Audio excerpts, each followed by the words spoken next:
Олег, есть ли у тебя любимая страна? Есть. Не, уточню, из ныне существующих стран. Нету. А вот у героев этого выпуска любимая страна — это Болгария. И интерьер им пытались сделать в болгарском стиле. Ключевое слово, даже не знаю, пытались или в стиле. Я Олег, я архитектор, и я здесь, чтобы прокомментировать увиденное. А я Маргарита, я для того, чтобы шутить шутки. Что, готов отправиться в Болгарию? Определенно. Подписывайтесь на наши другие соцсети, ссылочки на которые находятся в описании. Здравствуйте, это «Квартирный вопрос», и я Виктория Панина. Наши герои очень любят лето, море и солнечную Болгарию. А еще жаждут перемен и ярких эмоций. Что ж, попробуем все это замешать в одной тарелке. Вернее, кухне. Записывайте рецепт. Нам понадобится огурцы и зеленые оливки, прям как цвет будущих стен. Болгарский перец — это яркие детали. И не забудем про белую брынзу. Она уравновесит буйство красок. И наш аппетитный салат готов. А этот перец я чуть позже покажу героям. Догадаются ли, о чем речь? Пока давайте с ними знакомиться. Вперед! Молодец! Обязательный пункт в расписании Ольги и Николая Кушнировых — спортплощадка, куда они приходят в компании домашней любимицы Бьюти. Раньше супруги спорт особо не жаловали, но появление 16 лет назад в их доме первой собаки полностью изменило жизнь семьи. А как твоя жизнь изменилась с появлением собаки? Я и попу мою теперь. Подписчики, ставьте лайк за собаку с чистой попой. У Николая такая работа постоянно за компьютером. Вот мы решили купить собачку, но легких путей мы не ищем, поэтому у нас вот такая необычная, очень быстрая собака, не лающая, чтобы не доставлять никому. Но воет очень сильно. Оба они родом из белорусского Гомеля.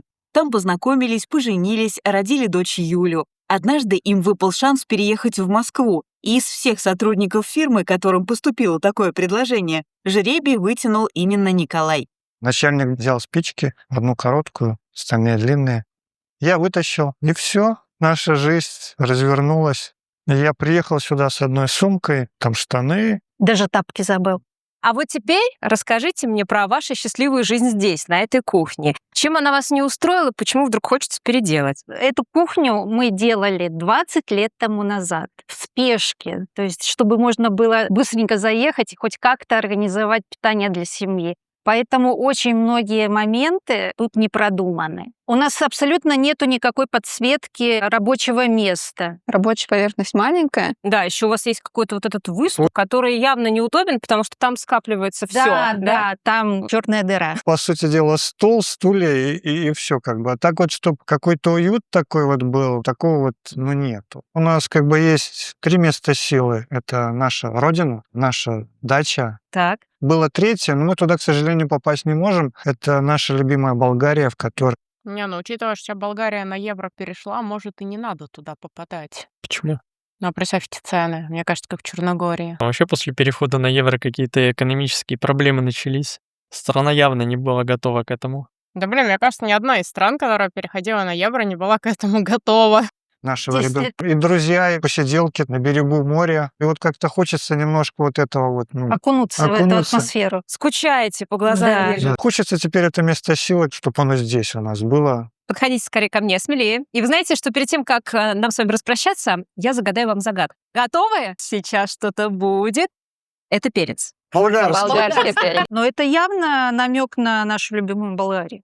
Я надеюсь, это не будущий цвет. Нет, вот этот цвет мне нравится, а вот этот вот, я не знаю, как жить в таком красном. Мне, может быть, будет стойка с закатками. Это вообще Вы нас просто в ступор тупик, да. поставили. Загадка из загадок. Красный, опасный. Я очень очень боюсь. А я уже боюсь. А вы, ребят? Я очень люблю перцы. Уже все нравится.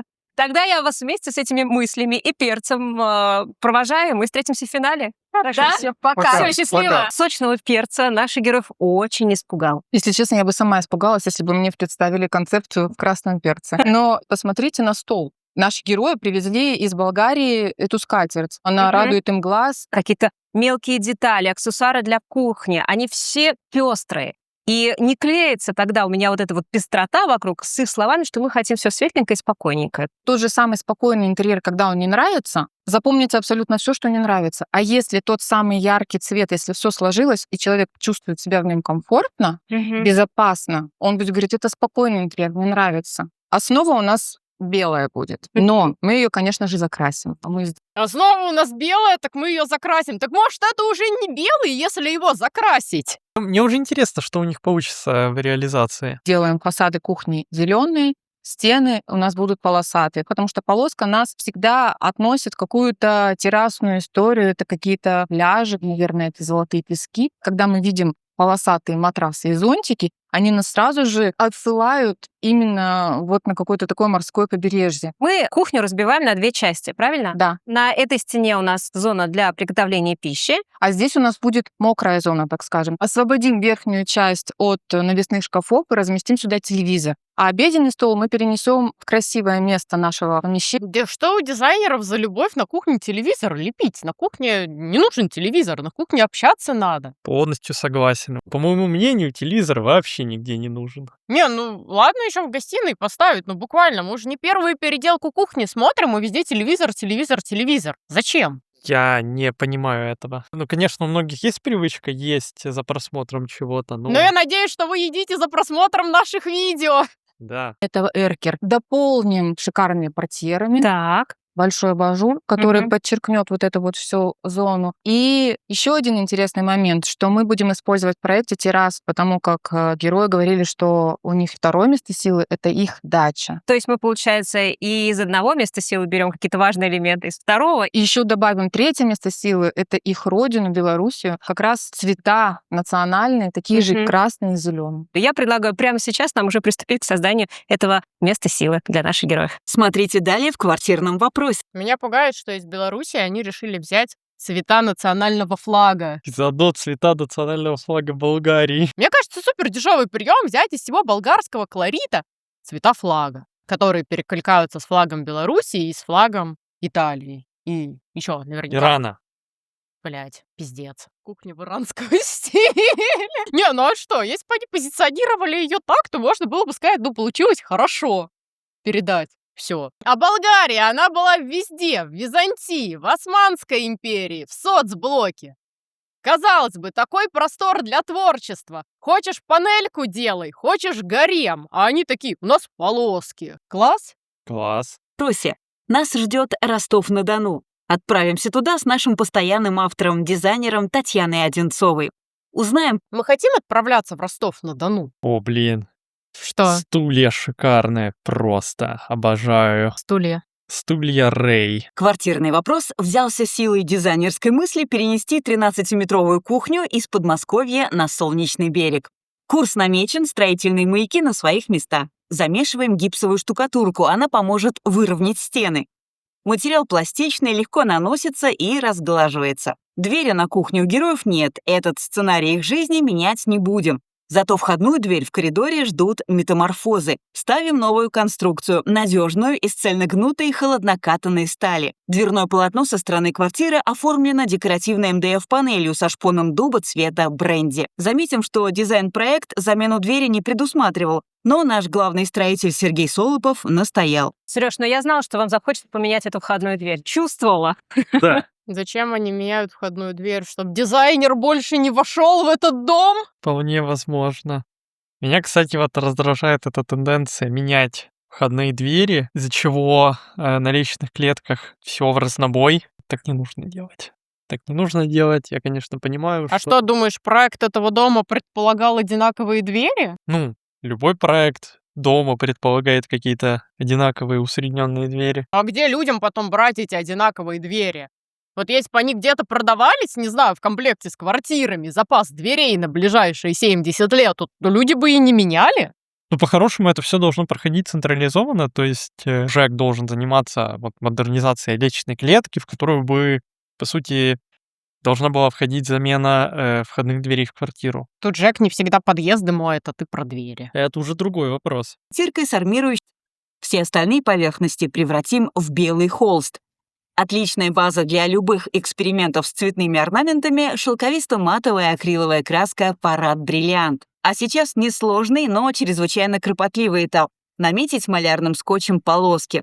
Они, согласно дизайн-проекту, будут зелеными. Краска из той же линейки колерована в нужный нам цвет с помощью компьютерной программы. Пигмент стойкий, на солнце не выгорит и не поблекнет даже при мытье хлоросодержащими средствами. Меня уже в глазах рябит. Они еще даже красный не добавили. Трубчатый радиатор «Гармония» вписался в окружающую среду строго в соответствии с названием. Эркерный подоконник из акрилового камня, собираемый из 2 частей, но выглядеть он будет цельным. От стыка после полировки и следа не останется. Материал не впитывает влагу и грязь, всегда будет как новый. Ну, блин, опять, я, может, что-то не понимаю, но я привык к тому, что акриловый камень его просто как бы под воздействием температуры как-то сваривают и потом полируют. Не знаю, может, технология производства акрилового камня отличается. Хотя, фиг знает. Кать, ну ты знаешь, полоска вообще вызывает много вопросов, к тому же такая активная в интерьере, но я бы не сказала, что она смотрится как-то провокационно. Для меня полоска — это всегда какой-то шик, какой-то такой фэшн, который прям радует глаз и хочется жить. Болгарский флаг, он как... Хочется жить. Не, жить хочется, но явно не там. Мне тяжело на это смотреть. белый, зеленый и красный. Я буду вашим флагом. Полоска, опять же, отсылает нас всегда к каким-то гламурным пляжам, коллаборациям известных дизайнеров, брендов, которые сотрудничают с известными отелями. Материалы, которые мы здесь используем, они, во-первых, влагостойкие, моющие, износостойкие, то есть все, что и необходимо для кухни. Не только за стенами будет довольно легко ухаживать, потому что краска моющаяся, но и подоконник тоже неприхотлив. Это акриловый камень сторон, не пористый материал. Если сюда поставить, ну, к примеру, чашку чая, кофе, либо цветочный горшок, они часто обитают на подоконниках, следов не будет. Это лучшее решение, на мой взгляд, для подоконников. И здорово, что белого цвета у нас много, это как холст, что-то, что уравновешивает. Белого цвета много где? Активно зеленый. Белый холст — это всегда идеальная основа для самых ярких пятен. Он фрагментарно просвечивает, дает воздух всему пространству. Незаметно совершенно вписал сюда радиатор, он повторяет геометрию рисунка на стене, а вот пол добавляет еще чего-то нового, уже шахматную раскладку. Это абсолютно традиционная шахматная история, которая отсылает нас в далекие-далекие века на генном уровне, дает ощущение того самого уюта. Хера себе, ничего себе, как она завернула. На генном уровне. На секундочку. Я, кстати, думала, что цвет плитки будет как цвет стен.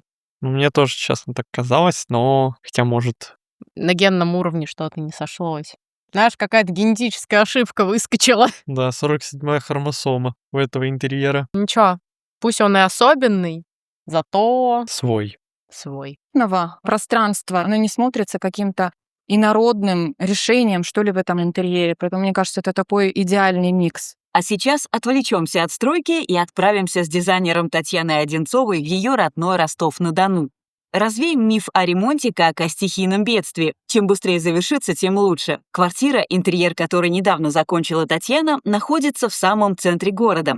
В доме 1897 года постройки. И когда работы в ней только начались, Соборный переулок, куда выходят окна гостиной, еще даже не был пешеходным. 7 лет мы эту квартиру делали. К нам обратилась заказчица со своим супругом, когда она еще была беременна.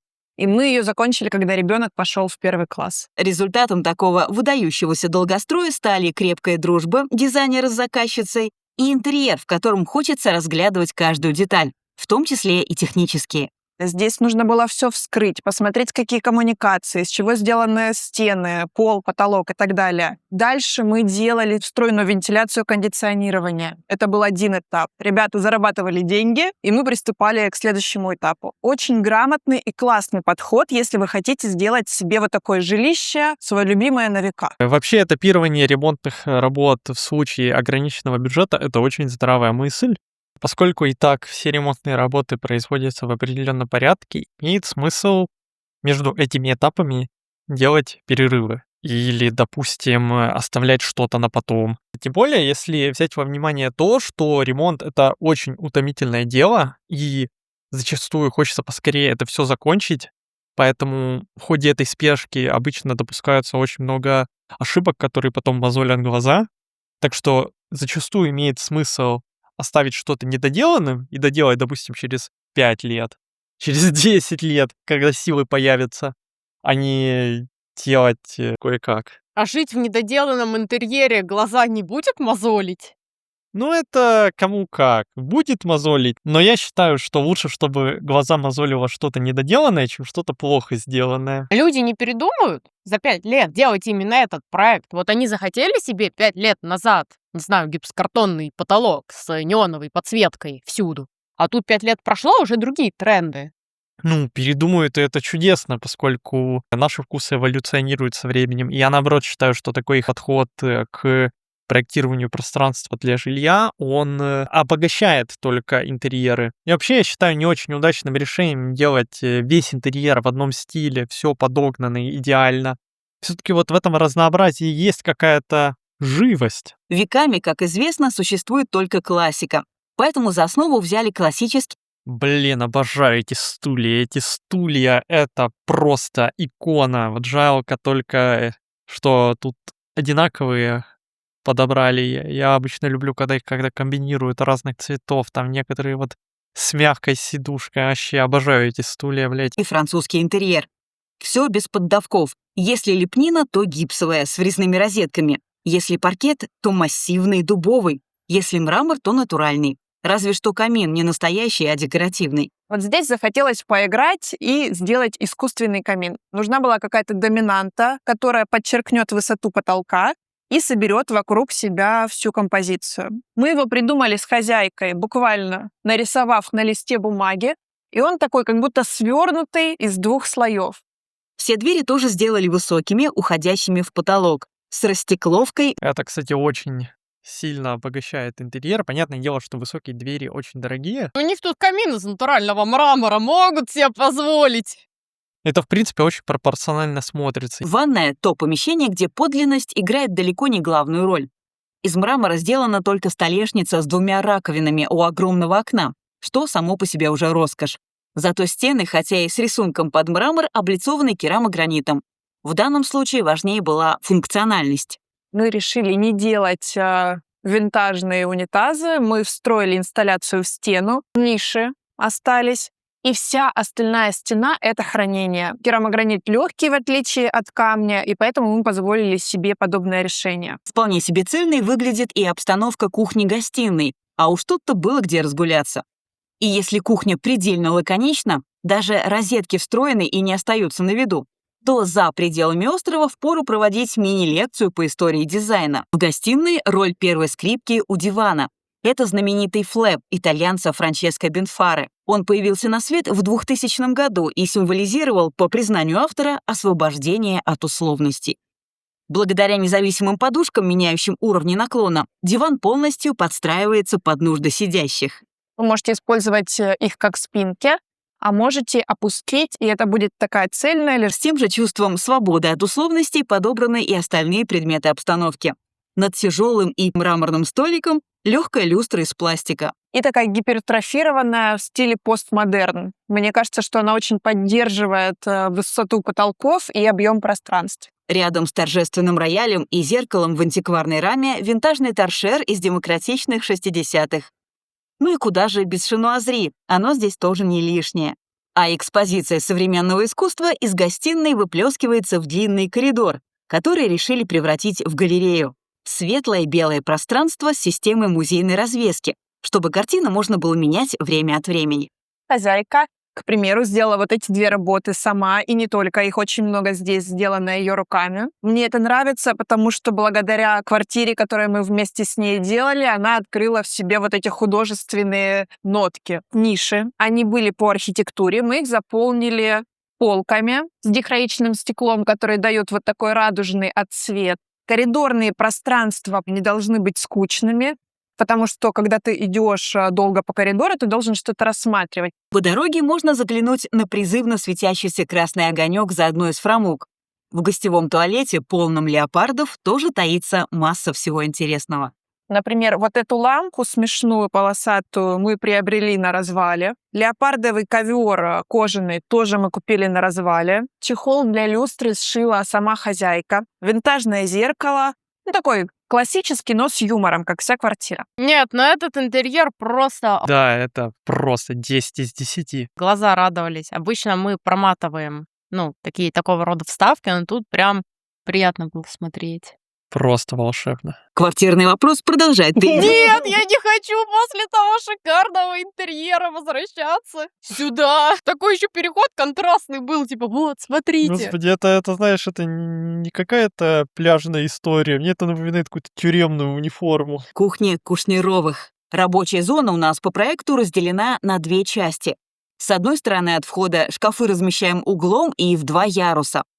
Корпуса СДСП в белой ламинации, внутри много полок и ящиков для хранения. Зеленый оттенок фасадов из МДФ называется «Амазония» и практически один в один совпадает с полосками на... Беларусь, Болгария, Бразилия. Что следующее? Иран. Пиздец. Дополняем компанию дозатором моющего средства и колландером. В нем удобно мыть овощи, фрукты или сушить посуду. Еще один помощник — компактный, но мощный измельчитель отходов. Корпус внутри покрыт частицами серебра для защиты от бактерий и неприятного запаха. Даже не знаю, как мысль сформулировать, но мне захотелось засунуть в этот измельчитель руку по локоть.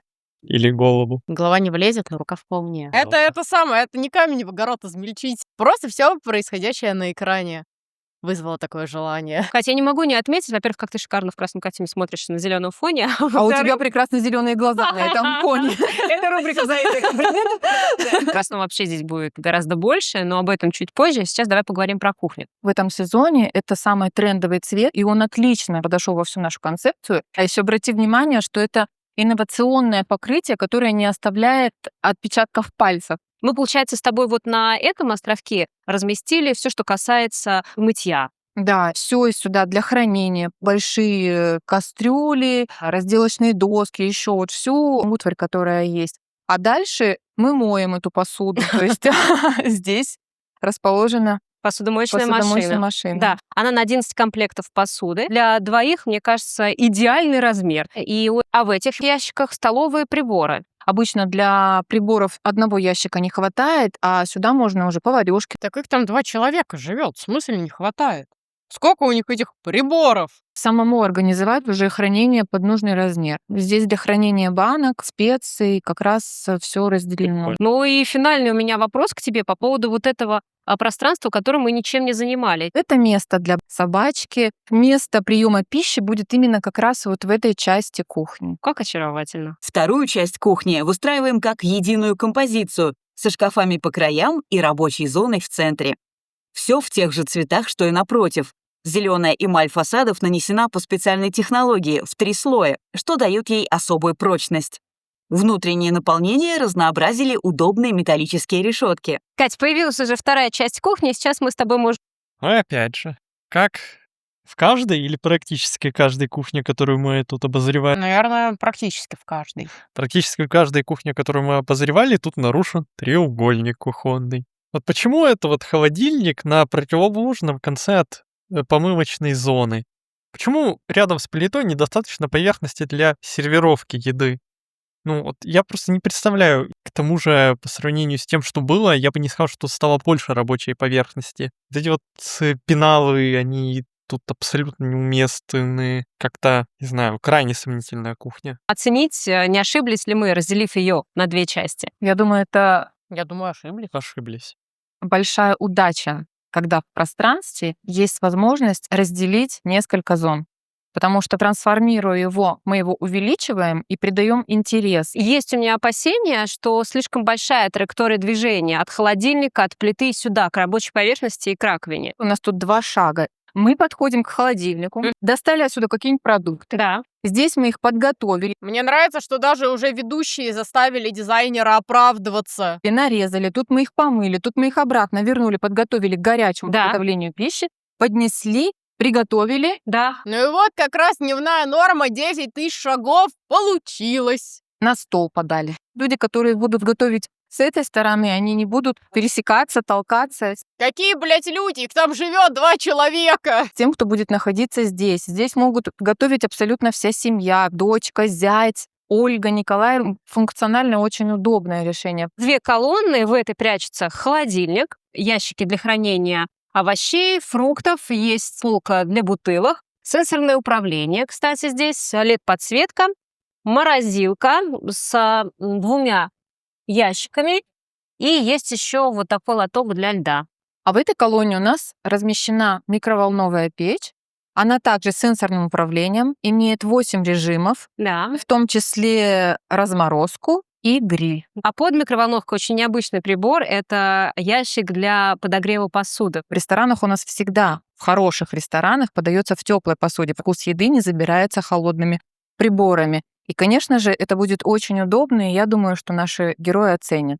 На оконных створках закрепили жалюзи для защиты от солнца. По обеим сторонам эркера фиксируем бра-подсветки. Под ними позже разместим картины. По периметру потолка рассыпаем споты. Они утонули в лунках, но яркости от этого не теряют. Нашлось место и телевизору с диагональю экрана 127 сантиметров. Для пульта на кухне просто необходим защитный чехол. Гвоздь программы — абажур в красную полоску.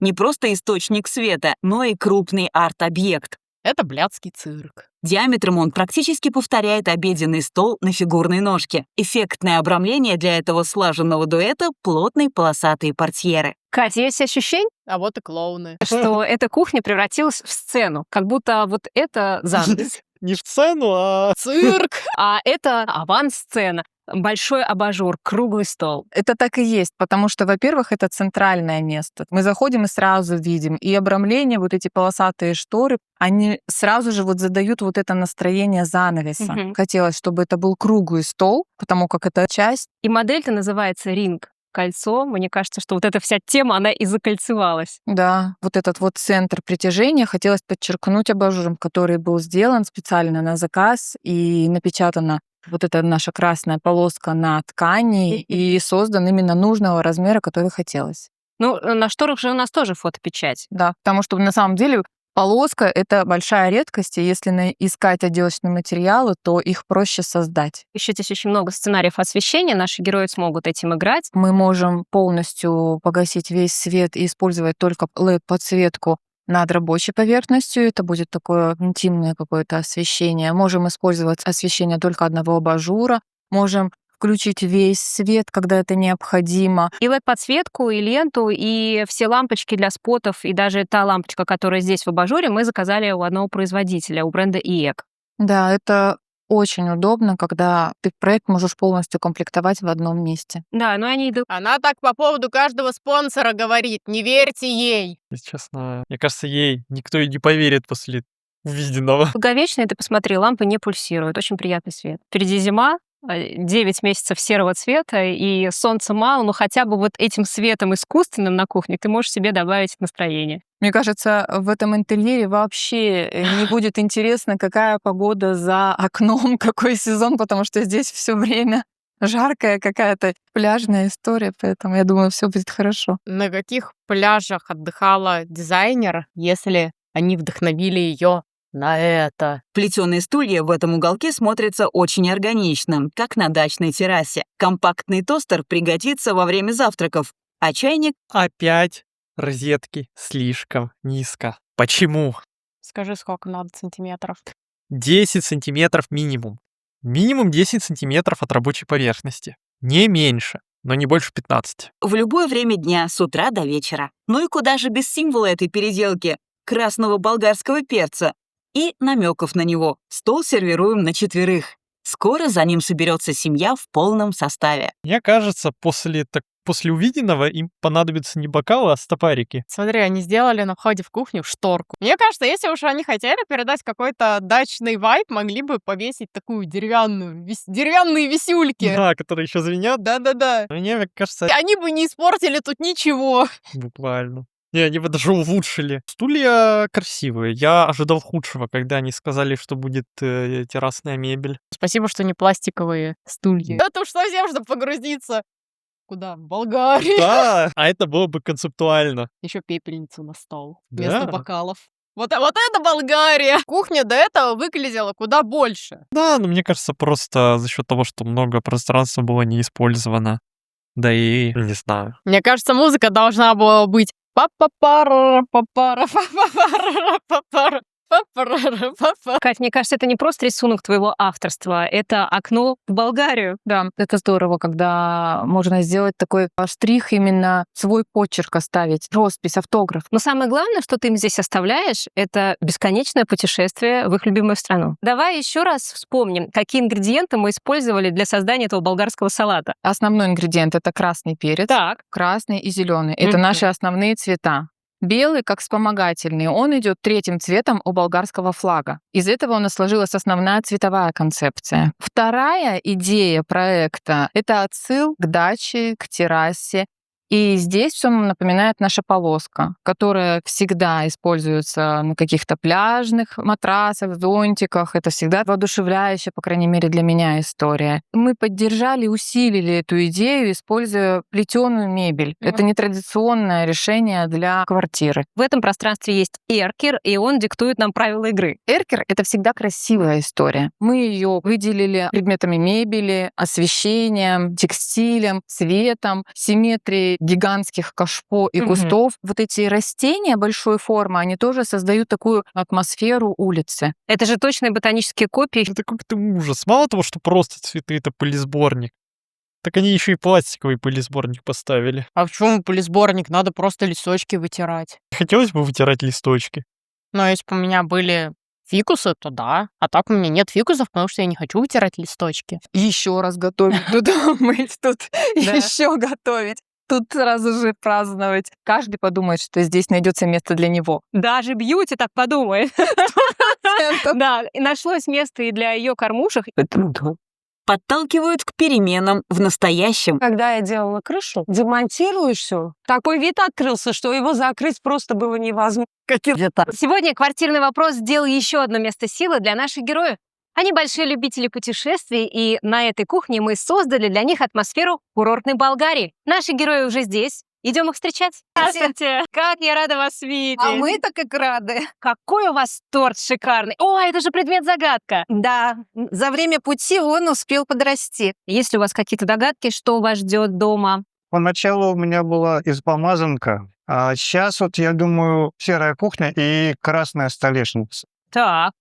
Ольга, а вот у вас, помните, испугал красный цвет? Мне кажется, что весь интерьер такой в нейтральных цветах будет, а посередине Наивные! что-то красное, яркое, не знаю что. Стол в виде перца. А я ожидаю агроуголок, где будут Агроуголок? маленькие перчики. Но в целом вы готовы, настроены, да? Да, да. Тогда не Ждем будем очень. томить Очень себя хочется. и ваших младшеньких. Пойдем посмотрим результат переделки. Идем, да. Вперед! Добро пожаловать домой. Чего себе!